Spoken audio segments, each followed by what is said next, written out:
Page 31, Prelude in A major. This is a very famous prelude by Chopin. This is a very nice arrangement. Works out well. 3 sharps, so it's an A major. Well, it's in the title. It's an A major. Okay. Make sure you can do the scale for A major, preferably at least 2 octaves up and down. And while you're there, go ahead and do the scale for F sharp minor. That also has 3 sharps, so try and do that. If you don't know it, just do it 1 octave. Just learn the notes in that scale. It's all in the scale video. Go watch it. 3/4 time pickup beat. So it's here, and again your left hand's moving around here. So you got here, here, and I assume you can do dotted rhythms. I don't have to spoon feed you this. If you don't understand dotted rhythms, please go back to whichever book it was that introduced dotted rhythms, probably book 1, and go through all of that again, because you're missing something, or you're skipping something, or something's missing, because this dotted rhythm shouldn't be a problem. It's 1, 2, that's on 2, so,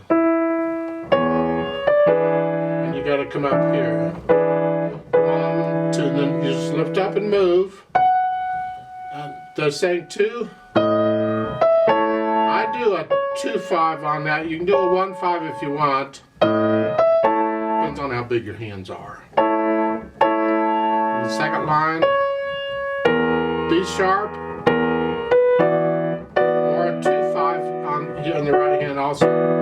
It's up to you. And then a 2. Don't forget the G sharp. It's in the key signature.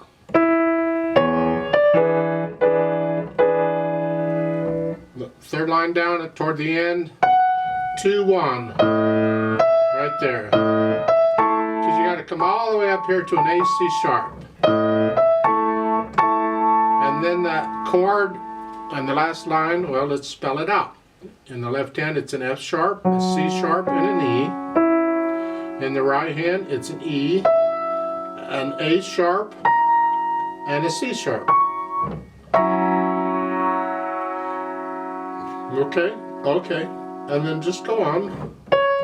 Now they've got you doing a thumb, thumb, thumb. No, do it to here. Do it a 2 here, and then a thumb, and then a 2.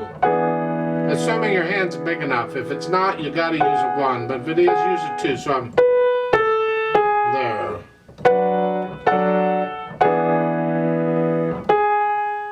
And you say, what's the point? Just play the notes. Well, the point is that we like to feel where the notes are going. We like to feel a line with the fingers. And you can do that better if you can use different fingers. It's like playing a scale. I could play a C major scale with the thumb only, but that feels different than actually using the fingers. I can feel it better with the fingers. I can feel where it's going. The line, I can feel the line. Same thing here. In music, we like to feel the line if we can, if we can finger it in a way that helps us do that, not using the same finger every time, different fingers. That helps. Doesn't matter if it's legato or staccato or anything. We're just talking about feeling the line here. So that's why I would do it.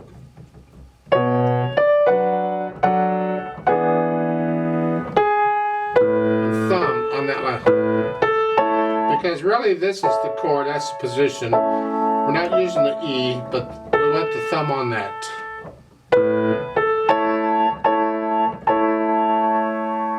Not too bad. The melody's the top note in the right hand. If you can, you bring that out. So at the beginning, and this is all connected here, it's legato. Soft. Everything else is very soft if you can do that.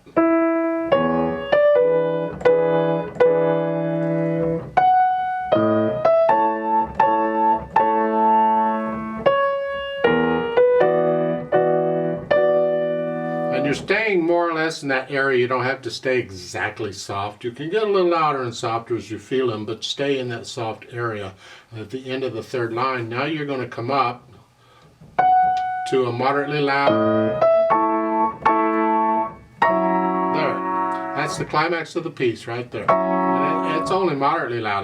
This is not a loud piece. This is a gentle piece. And then back to moderately soft. You'll have to decide what moderately soft is or what moderately loud is and all that. Depends on the situation in the piano and the room you're in and how many people are around. Are you outside, inside, whatever. Just in this case, and whatever your situation is, whatever it sort of soft is. Don't forget the B here. And then at the end you go back down. And you can go down to very soft there too if you want at the end. Now, we'd like it to be legato. We can't because of the repeated chords. Piano won't let you play those. So we need pedal for that. So we're going to do the pedal, but I have problems with their pedaling indication here. If I pedal it the way they're showing, this is what we get. It's overlapping pedals, so the hands or the notes do their things first and then the pedal. So the pedal is always lagging behind the hands. So don't pedal the first beat and then put it down after you play these. And then change it after you play the notes.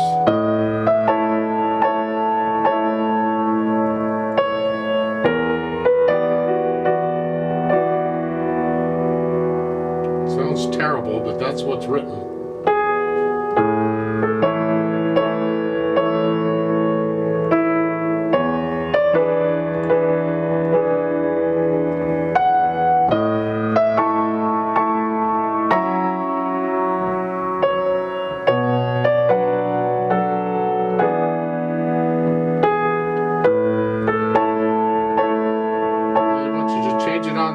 Measure to, because you're dying away and you clear out some of the overtones. Now if you're fine with that sound, by all means go with it. I think it sounds terrible, I really do. So I want to change it slightly. Now we have a problem here because what I'd like to do is pedal the first beat of each measure separately. So I don't leave all this, I don't have all of that. I want to change it there. My problem with that is if I pedal it that way, I lose the first beat. I lose that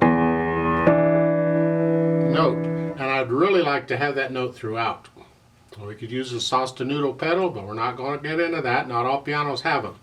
So for that reason, I'm going to do a technique called a half pedal. And that's where I just lift it up, pedals down, and I'm just going to lift it up part way and put it back down. Quickly.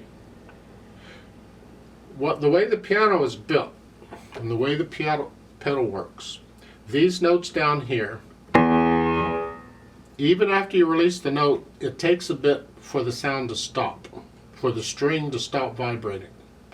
On an electronic piano, probably not so much, but on an acoustic it does. If I play a note and let go of it, it takes just a moment there for it to stop.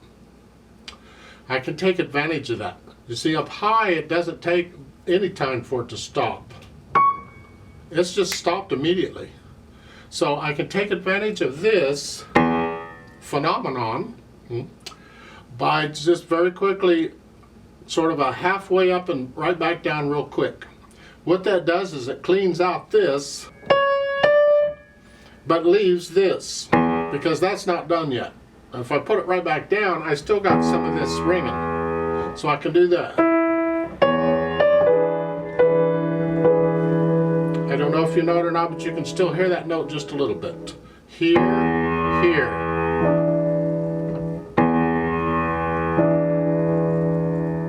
I can still hear that note just because I just real quick. You have to practice that, and different pianos are different. You have to be careful with it, otherwise you'd have to change it. It's a very quick up and down here. It's not just the regular up and down like you normally do with change pedal. This is very quick. And on each of these pickup beats, I don't pedal those. I didn't pedal the first one. I'm not going to pedal any of the others. So lift it up. We hear a phrase, just a little silent like a breath. Lift up.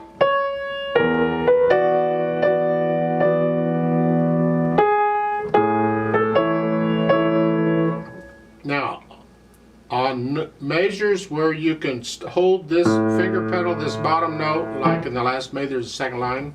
You can finger pedal it, hold it down with the hand. So, and there you don't have to be so careful with the pedal. But on the next measure, on the half notes, change the pedal so you lose that note. You don't want it ringing all the way through, just.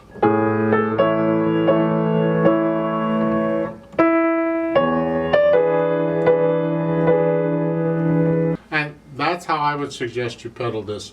Now if this half pedaling thing isn't working for you,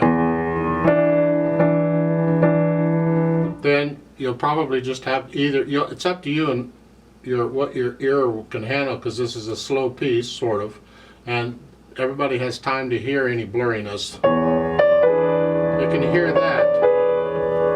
If you don't like that, you got to change the pedal. But you have to be careful because you can lose that note. It's here. See, even though I did the pedal, I can still hear the note, and that's what I'm after. But if I had anything up here going,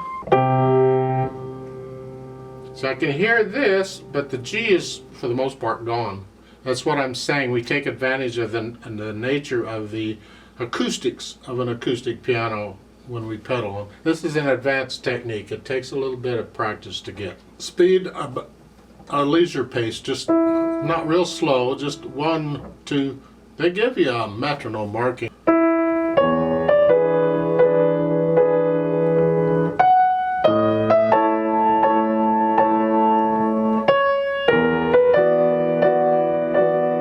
I think their metronome marking is a little fast. I like to play it a little slower. If you hear recordings of this, and I'd encourage you to go ahead and listen to them, but listen to several. You'll find different people play this at different speeds. But don't drag it. Don't.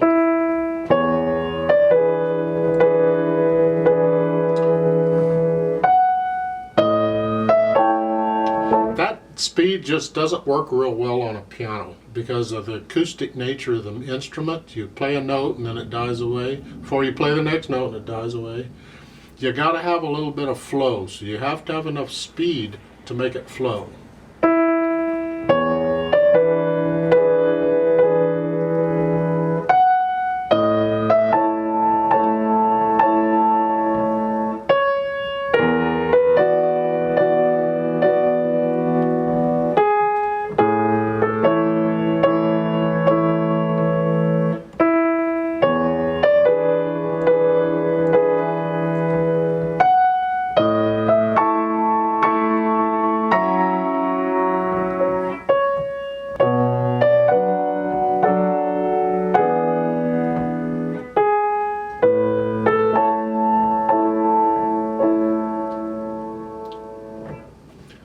I tend to want to slow down a little bit when I get toward the climax. It's again a part of interpreting music. This is one of the tools you can use in interpreting music, something you can keep in mind. You keep it in your interpretive toolbox, so to speak, can I use this here? Do I feel it? And that is on loud notes like a sforzando or something. This is not a sforzando, but it's the loudest chord in the piece. Okay, it's definitely. You can hesitate just a hair. That emphasizes, oh, something's happened, so it's here. See, I just hesitated. It was behind the time. Just don't do it a lot, just a hair. And that works well with, as I said, sforzando notes and things like, as far as interpretation goes. Of course, when you're learning it, you play it exactly rhythmically correct. It's when you start getting into it, you can add these interpretive ideas. Yeah.